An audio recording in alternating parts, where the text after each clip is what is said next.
उत्तराखंड का विधानसभा सत्र चल रहा है और आज बजट पेश किया जाएगा। त्रिवेंद्र सरकार का ये आखिरी पूरक बजट होगा। हमारे साथ बातचीत के लिए मौजूद है उत्तराखंड के कांग्रेस प्रभारी देवेंद्र यादव जी। सर, 58,000 करोड़ का आज बजट पेश किया जा रहा है। आखिरी ये पूरक बजट होगा और मुख्यमंत्री इसमें कई सारी लाभकारी योजनाएं घोषित कर सकते हैं। किस तरीके से आप देखते हैं, क्योंकि 4 साल हो गए हैं उत्तराखंड सरकार को। देखिए, 4 साल की जो फेलियर है वो आज त्रिवेंद्र सरकार के सामने है। निश्चित ही ये आखिरी बजट है और ये बजट कम, और मुझे लगता है कि मैनिफेस्टो इनका ज़्यादा होगा, जैसा कि ये लगातार करते रहे हैं। चाहे वो बेरोजगारी के मामले में रही हो, चाहे युवाओं को रोजगार देने की बात रही हो, गरीबों के लिए कल्याणकारी योजनाओं को इम्प्लीमेंट करना। देखिए, आज बहुत ज़रूरत इस बात की है कि सरकारें जो घोषणाएं करें उसको प्रॉपर तरीके से इम्प्लीमेंट कर सके। आज की हालत ये है कि उत्तराखंड के रोड पूरी तरीके से क्षतिग्रस्त हैं। आज की हालत ये है कि लोगों को अस्पताल जाने के लिए सुविधाएं नहीं है, डॉक्टर्स नहीं है, स्कूल्स नहीं है। लेकिन कहीं ना कहीं एक वादा करने में भारतीय जनता पार्टी हमेशा आगे रही है, और मैं समझता हूं कि आज का आने वाला बजट भी उसी लाइन पर रहेगा। सर, आपने जो खामियां बताई, इस खामियों की जब बात होती है तो कांग्रेस पार्टी के ऊपर ये आरोप लगाती है भारतीय जनता पार्टी और कहती है कांग्रेस जो गड्ढे छोड़ के गई थी उसी गड्ढे को हम भरने का काम कर रहे हैं।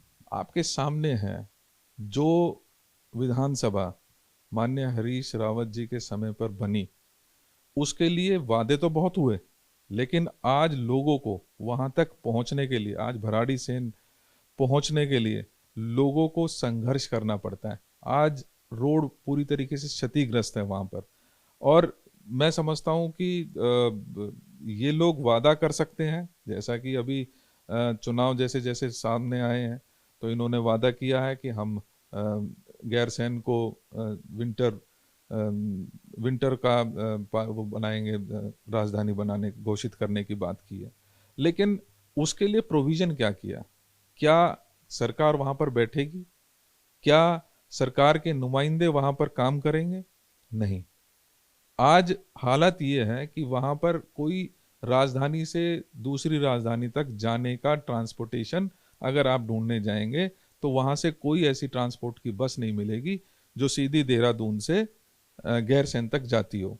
आज अगर वहां पर रास्ते का आकलन करेंगे तो रास्ते में गड्ढे हुए पड़े हैं। वहां पर कोई भी ऑफिसर बैठने के लिए तैयार नहीं है। सत्र 11 दिन का अनाउंस करते हैं और उसको 8 दिन में वाइंड अप करने की कोशिश करते हैं। तो इस तरीके की बात कहने और करने का जो फर्क है, ये साफ इस सरकार में नजर आता है। सर, अगर संगठन के स्तर की बात करें तो आपके ऊपर जिम्मेदारी है कि कांग्रेस को कैसे रिवाइव करें। बीजेपी लगातार बैठकें कर रही है, चिंतन बैठक भी उनकी होने वाली है और उन्होंने अपना चेहरा मुख्यमंत्री त्रिवेंद्र सिंह रावत को ही आगे कर रखा है, जबकि आपके पार्टी के ही पूर्व मुख्यमंत्री हरीश रावत चाहते हैं कि कांग्रेस से भी कोई एक चेहरा घोषित हो। हमारी एक प्रायोरिटी रही है, जब से मुझे उत्तराखंड में काम करने का मौका मिला है, हम लगातार संगठन की मजबूती के लिए काम कर रहे हैं। हम लगातार उन साथियों से संपर्क साधे हुए हैं, उनको बाकायदा उनको किस तरीके से क्षेत्र में काम करना है, संगठन को किस तरीके से मजबूत करना है, संगठन को उसका आकलन करना है, वो सारे काम हम लगातार इस दौरान करते रहे हैं। इसके साथ साथ संगठन की मजबूती के लिए संगठन के अपने फर्ज को निभाते हुए, चाहे वो बेरोजगारी की मुद्दा हो, हमने विधानसभा का घेराव किया, चाहे भ्रष्टाचार का मुद्दा, जब सीबीआई की इंक्वायरी माननीय मुख्यमंत्री के खिलाफ हाईकोर्ट ने की तो हमने राजभवन का घेराव किया। इसी प्रकार से युवाओं को नौकरी देने की बात के लिए एनएसयूआई का रिसेंटली हमने मुद्दा को लेकर राजभवन का घेराव किया। और इसी प्रकार से चाहे किसानों का मुद्दा था, उसके ऊपर हमने मजबूती के साथ ना सिर्फ राजभवन और विधानसभा का घेराव किया, बल्कि हर डिस्ट्रिक्ट में, हर ब्लॉक में, हर विधानसभा में हमारे साथियों ने जागरूकता के साथ, बड़ी मजबूती के साथ लोगों की आवाज में आवाज मिलाकर उनकी आवाज बनने की कोशिश की है। सर, चेहरे की बात हो रही है। हरीश रावत बार बार यही कह रहे हैं कि कोई एक उम्मीदवार घोषित होना चाहिए कांग्रेस पार्टी की तरफ से, चाहे मैं हूँ, प्रीतम सिंह हो या कोई अन्य हो। तो इस पर भी विचार होगा। देखिए, जहां तक चेहरे की बात है, आज की स्थिति यह है कि हम एक कलेक्टिव लीडरशिप की तरफ जा रहे हैं। निश्चित ही हरीश जी का अपना एक सोच है, उन्होंने एक आइडिया दिया है हम उसके बारे में भी लीडरशिप के बात की जाएगी, उनके साथ डिस्कशन किया जाएगा। लीडरशिप का जो फैसला होगा वो चाहे माननीय हरीश जी हो, चाहे प्रीतम सिंह जी हो या इंदिरा जी हो, उन सभी को वो मान्य होता है। मुझे खुशी इस बात की है कि हमारे पार्टी में हर एक व्यक्ति अपनी अपनी बात को एक लोकतांत्रिक तरीके से रख पाता है, और जो भी फैसला फिर हाईकमान की तरफ से होता है, चिंतन और विचार करने के पश्चात जो फैसला होता है वो सबको मान्य होता है। सर आप प्रभारी हैं, इतने दौरे कर चुके हैं, तो क्या आपको लगता है कि फेस टू फेस फाइट होनी चाहिए? मैंने कहा कि आज ज़रूरत ये है कि हम गरीब लोगों की आवाज़ बने। आज ज़रूरत ये है कि हम बेरोजगारों को रोजगार दे सकें। आज ज़रूरत इस बात की है कि हम भ्रष्टाचार ख़त्म कर सकें। आज ज़रूरत इस बात की है कि हम गरीब व्यक्ति को उसके निवाला दे सकें। आज ज़रूरत इस बात की है कि हमारे जो बच्चे पढ़ नहीं पाते उनको उचित व्यवस्था, हम स्कूली व्यवस्था उनको दे सकें। आज ज़रूरत इस बात की है कि हम उनको अच्छी मेडिकल फैसिलिटी दे सकें।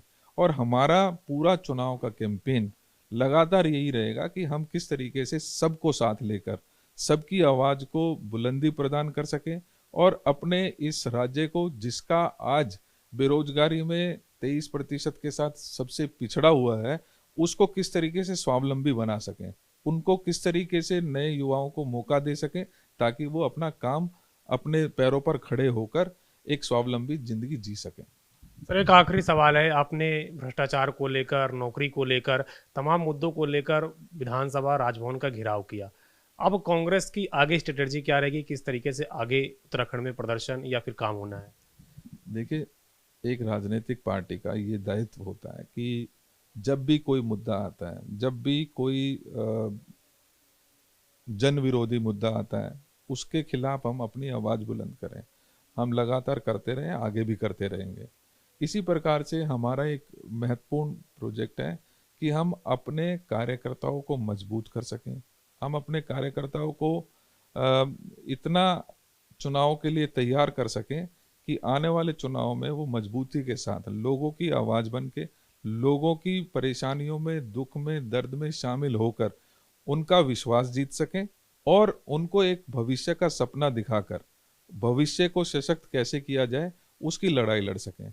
उसके लिए हम निरंतर अपने बूथ के कार्यकर्ताओं के संपर्क में हैं। मैं जहाँ पर भी जिस जिस क्षेत्र में गया हूँ, मेरी कोशिश रही है कि बूथ के जो हमारे कार्यकर्ता हैं उनके साथ मिल सकूं, उनसे बात कर सकूं, ग्राउंड की रियलिटीज़ क्या है उनको जान सकूं, और उसके हिसाब से, उसके अनुसार हम अपना मैनिफेस्टो तैयार कर सकें, हम अपनी नीति तैयार कर सकें।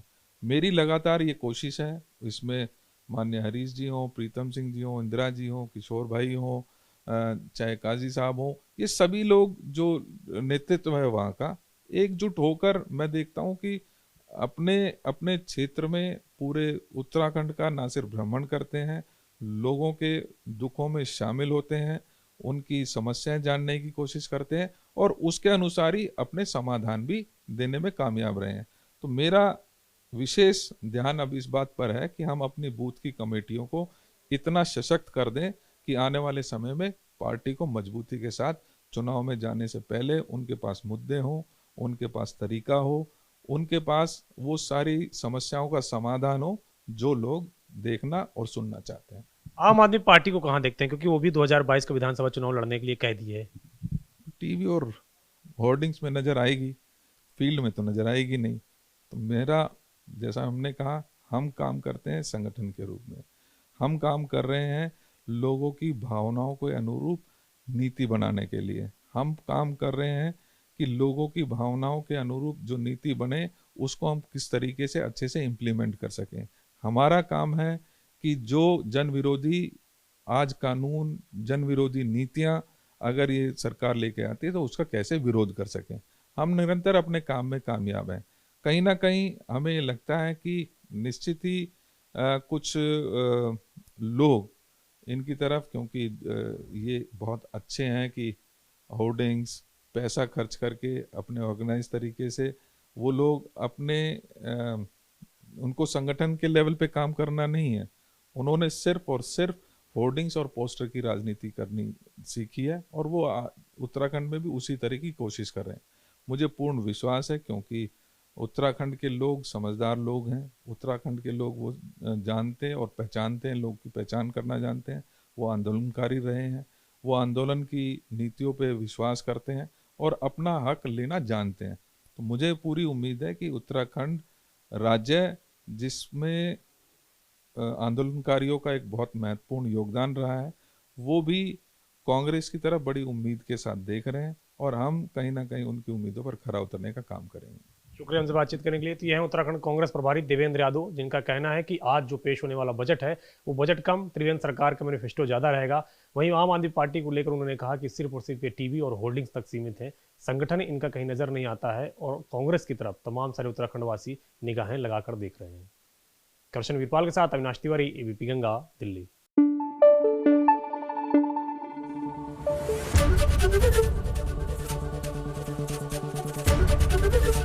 एबीपी गंगा, खबर आपकी, जुबान आपकी।